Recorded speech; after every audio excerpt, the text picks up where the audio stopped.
काली रातों में चरागों को सलामत रखना।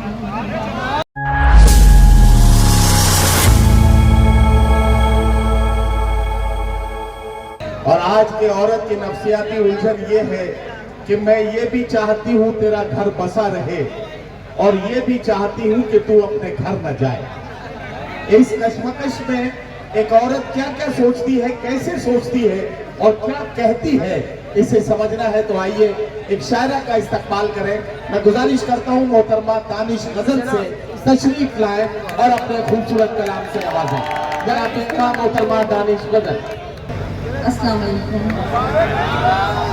हज़रात, बिना किसी तमलीग के, क्योंकि वक्त बहुत कम है, साहिब ऐसा चाहते हुए मेरे कुछ यहाँ पर बुजुर्ग की तशरीफ फरमा है। 4 मसले पेश करती हूँ, बहुत खूबसूरत नज़ामत फरमा रहे हैं नदीम फरूख साहब। एक बार जोरदार तालियां बजा के पेश करते हैं 4।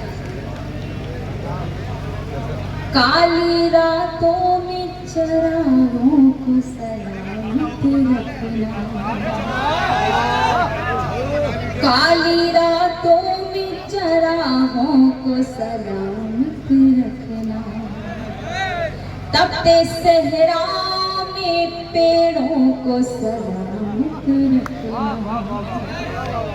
इनके साए से न करना